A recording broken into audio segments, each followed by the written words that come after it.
like to talk about Galatians and just in general. The book of Galatians is a very interesting book in that most of us, we don't really understand what Paul's trying to say. I'll just read verse 1 and then we'll go on. It says, Paul, an apostle, not of men, neither by man, but by Jesus Christ and God the Father, who raised him from the dead, and all the brethren which are with me, and to the church of Galatia. Grace be to you and peace from God the Father and from our Lord Jesus Christ, who gave himself what? Verse 6 says, I marvel that you are so soon removed from him that called you into grace of Christ unto another gospel. It says they are moved from the grace of Christ and to another gospel. They're not moved.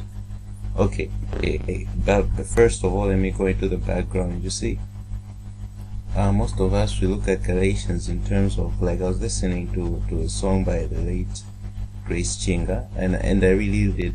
I listen to her music all the time, and she blessed me a lot. But I remember this song she did, Delila. It was a lovely song. I listened to it a lot, especially that album which came out. I almost listened to every song from that album. My favorite is Zion. What's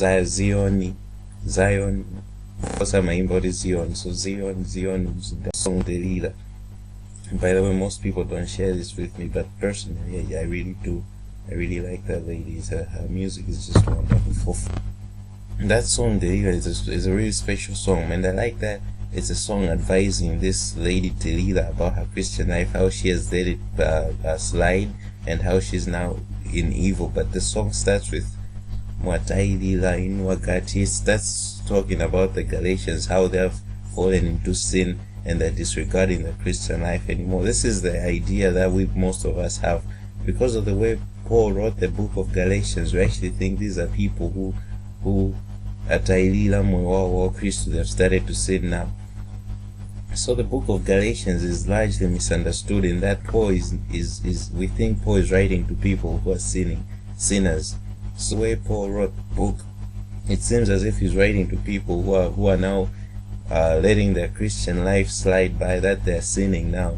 But the book of Galatians tells me in verse 6 right there, Galatians 1:6, it says, who has bewitched you that you may leave the gospel of grace unto another gospel. The problem with these people is not that they have sinned, it's that they're coming into another gospel. And if we go to chapter 3, okay, let me check chapter 2, what's there? Okay, chapter 3, yeah. It says, foolish Galatians, who has bewitched you that you should not obey the truth, before whose eyes Jesus Christ has been evidently set forth crucified among you. The reason why he called them foolish is because who has bewitched you that you should not obey the truth. It says they're not obeying the truth now. This is where Paul has a problem with the Galatian church, is that they have stopped obeying the truth. And then he continues saying that somewhere down there he says, whichever one becomes circumcised, you're fallen from grace. So the problem here is they're starting to come from the message of grace into the message of circumcision and all those stuff, which is the law. Which in our days, who has bewitched you that now you should believe it's, I would say, but these people were now, it's like the Galatians had a meeting. They sat down together and they said, how can we take this Christian life seriously now? Where we are is not enough. That we've received grace and we're here in this level, it's not enough. We have to do something more. We have to get circumcised. We have to stop watching movies. We have to stop listening. I'll not mention the next things like those. And then Paul was like, why are you doing all this other stuff? Are you being made perfect in the flesh when you started in the spirit? It says you started in the spirit. In verse 2 it says, this I would only learn of you. Received ye the spirit by works of the law, or by hearing by of faith? It says, did you receive the spirit by doing A, B, C, D, by saying, I won't watch movies, I won't do this, I won't wear this kind of clothes, and did God say, after you are doing all this, I'll give you the spirit? Or did you receive it by faith? Why then are you so being foolish, having begun in the spirit? You are now perfect by the flesh. It's saying you began in the spirit by trusting God, but now perfection is in the fact that you don't watch movies anymore. Now you're perfect because you don't wear that kind of, you don't wear this, you don't do this. It's saying, are you so foolish, having begun in the spirit? You're now made perfect by the flesh. Have you suffered so many things in vain, if it be in vain?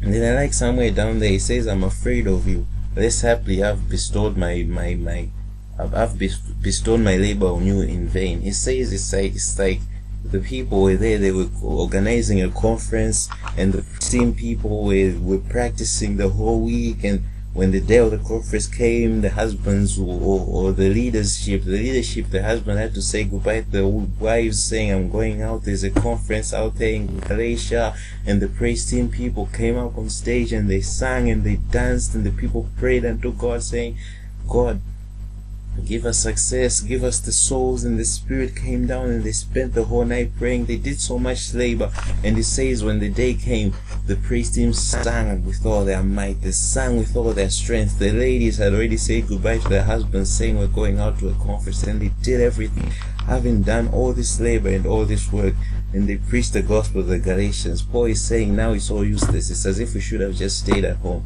He says, I'm so afraid that I've bestowed my labor on you in vain. It's like there's nothing that I've done anymore. All this time, the praise team just wasted their time. The leadership who said goodbye to their wives were better off just staying at home, because all that work was now in vain. He says, I'm so afraid lest I've bestowed labor on you in vain. He's talking to the Galatians, and these people had not sinned. It's that people had come into the setting now, and we're teaching them, say, you haven't become circumcised, you can't be righteous, a Christian, if you're not circumcised, and things like those. And Paul says these people that they're telling you to do these things, they're telling you these things when themselves, they cannot save themselves from sin. I've just forgotten the verse that says that. Somewhere down there it says that they cannot save themselves out of sin, but then they're telling you to be following them as a solution to evil. And they say, do not listen to them, for if they cannot save themselves, how can they save you with the message that they're giving? Which tells you something, because Paul doesn't know every single person who's bringing this wrong gospel, but he knows enough to say if somebody is denying our gospel, he cannot be righteous. And this is the thing about Paul, is that he was able to judge a person whether they are righteous or not, just by knowing whether they obey the faith or not. It's funny, in is it Titus or Philippians? It's Philippians or Titus. Somewhere in there it mentions about the church on Cretans. Let me just search it right now. Cretans says, the Bible was saying, Paul was saying there's a prophet of the Cretans out there, even one of their own. He says the Cretans are always evil beasts, liars, slow bellies, and all this stuff. Then at this point we're like, this prophet, what's wrong with this prophet talking about? It's in Titus 3 verse 15. Titus 1 verse 12. Titus 1 verse 12. Let me just read it. It says, one of themselves, even a prophet of their own, said the Cretans are always liars, evil beasts, slow bellies. And at this time we're like, what's wrong with this prophet speaking about Christians in this way? How can he say they're liars? But even Paul, he says this witness is true. He agrees with it. He says that prophet is right. I'm standing on the side of the prophet, that the Christians are always liars, evil beasts, and slow bellies. Then I like what he says next. He says, therefore rebuke them sharply. Number one, he says rebuke them sharply, that they may be sound in faith. It's still number one. He says rebuke them sharply, that they may be sound in faith. He knows and realizes that people who are living according to this lifestyle of liars, evil beasts, and slow bellies, there's nothing else wrong with them except that they don't have the right faith. They're not sound in faith. Faith there is not, they're not sound in good works, they're not sound in righteousness. It says they're not sound in faith. Faith there is the grace. They don't understand the grace message. If you're not sound in the grace, this is what you become: liar, evil beasts, slow bellies. So this grace is what saves us from this. But then they're saying these people, they're not sound in faith. And he's giving an example right there. He says they shouldn't give heed to Jewish fables. Jewish fables didn't come to bring unrighteousness. Jewish fables came to bring things like circumcision, which the Galatians were receiving that time, and commandments of men that turn from the truth. Commandments of men is the same thing. Don't watch movies, don't listen to this kind of music, don't do all this. I'm not saying you should do that. Those things have evil spirits behind them, like Paul said when he was talking about eating things sacrificed to idols. He says those people sacrifice those things to demons because idols are not a real thing. So I don't want you to be partakers of demons, things like those. So he says don't eat idols meat. Not that idols meat is wrong, but I don't want you to be a partaker of demons. So it's also the same. You shouldn't be doing that kind of stuff. It would be good if you just left it alone, because you shouldn't be partaker of the evil. You know those things are evil people. But now he's saying people who have the commandments of men, who say don't touch not, eat not, taste not, all these things. It says the commandments of men, they lead to evil liars, evil beasts, slow bellies, and all that stuff which the Cretans were. And he's saying because of this, you should tell them and rebuke them sharply that they shouldn't listen to this stuff. They should be sound in the faith. If you're not sound in faith, this is what you give heed to. And it says, unto the pure all things are pure, unto them that are defiled and unbelieving. The problem there is unbelieving. That's why you're not sound in faith. It's because you're unbelieving. And he's saying, to you who's unbelieving, nothing is pure. Even their mind and their conscience is defiled. That mind and conscience defiled, I would like to go to 2 Timothy verse 4. That's where it's made clear, although we don't understand very much, most of us, but it's 2 Timothy verse 4. Oh, I'm sorry, let me just find it. 2 Timothy verse 4. 2 Timothy verse 4, about the seared conscience. It says, I charge thee therefore before God. Let me use Amplify. It says, in the last days shall come. This one is too long. Amplify. Verse 3, 2 Timothy 4 verse 3 in International Standard Version. It says, they will refuse to listen to the truth and will turn to myths. But you must be clear-headed about everything. By the way, they will refuse to listen to truth and turn into myths. It says it's not just going to deny what is called truth. They not just deny the word. They'll deny the word and turn to myths. So these are people who are in the word. Mark that, and as we go on, it says, they will refuse to listen to the truth and turn to myth. But you must be clear-headed about everything. Endure suffering. Do the work of an evangelist. Devote yourself completely to your ministry. For I am ready to be poured out. Oh, no. Come on. It's 1 Timothy 4. Now the Spirit says clearly that in the last time some people will abandon the faith and following deceitful spirits. I like it's almost like 2 Timothy 4 verse 3.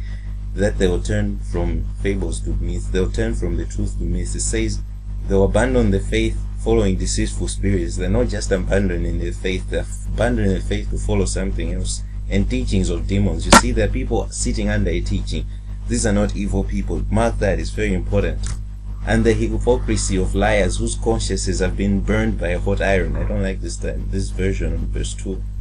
I'll take Amplified. Verse 2 it says, through hypocrisy and pretensions of liars whose consciences are seared, cauterized, seared. I like that word. You see, we misunderstand it, because to sear is to mark. Like an animal is marked. They used to take tongs, they call them tongs. It's a metal piece of iron, and you put it in fire until it's red hot. Then you press it against the skin of an animal until the skin dies. It's left without feeling. And because of that point that it's left without feeling, most of us have said this conscience is left without feeling. But it's the conscience is not the place where it has been marked. The conscience is the animal itself. Now the conscience is left with the mark, and it's saying these lies and hypocrisies, they leave a mark in the conscience of a person. You find that a person is obeying now what is a lie.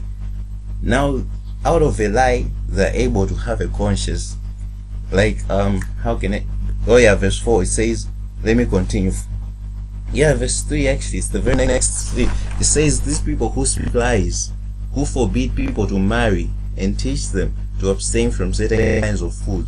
He's saying these people are teaching lies, and the lies have marked the conscience to a point now that somebody will feel guilty for marrying something which is also, and somewhere there it says, which God created to be received with thanksgiving by those who believe. He's saying it's something which God created to be received with thanksgiving, but these people's consciences tells them that it's wrong. But there, verse 2, it's confusing because it says the people who speak the lies have their consciences seared. It's not that the people are speaking lies because their conscience is seared. I like the way, I don't think I have that translation. Yes, this is the translation, ASV. I don't know what that stands for. It says, through the hypocrisy of men that speak lies, branded in their consciences with a hot iron. It says, through men who speak lies which have been branded in their consciences with a hot iron. It's like it's a branding to the point that even if you speak the gospel to these people, they will not understand it, because in their consciences the lies have been branded, they have been seared with a hot iron to the point that they cannot heal anymore. You can't remove it. It's a seared conscience. This is a conscience which is called a defiled conscience. Now in Titus, where we were reading, it's a conscience now that nothing is pure unto you. You can't even marry, you can't even eat meats. There's so many things that are wrong. It says, unto the pure things are pure, but to them who have a defiled conscience, unto the disbelieving is nothing pure. This is the conscience that it's not a conscience that is dead, that cannot feel anything. It's a conscience that is branded, has a branding of lies inside of it. Conscience that obeys lies. So now we go back to Titus, where we were saying, to the pure things are pure, but to them who are defiled and believing nothing is pure, both their mind and their conscience are defiled. They profess to know God, but their works they deny Him, being abominable, disobedient, to the good word reprobate. I was looking for that one. It says, Paul already knows people who are like, you see, that's why he was saying, unto the creations, the evil beasts or what. So he says, teach them to be sound in faith. And he explains why they must be sound in faith. In verse 16, he says, unto them they profess to know God, but what the works they achieve is that they're disobedient, and do every good work they reprobate. They can't do good works. So teach these people to be sound in faith. Otherwise they'll always be liars, evil beasts, and idle groupers. So Paul would always know that these people are evil because they're not sound in faith. It's the same thing which he takes to Galatians. It says these people, they're teaching them to live off the faith and to live grace, but them themselves, they're in evil. So how can they teach others to be out of evil if them themselves they're under the bondage of evil? How can they set free anybody else? So it's amazing. That's I don't even know where to go from here, but it's I really like Paul's teaching in this and that. He clearly shows to us how important faith is, and this is what he was saying to the Galatians. It's like, if you guys leave off faith or other things, then I myself count you to have fallen from grace. And I like that he goes on with the same theme to say, okay, I'm not go there.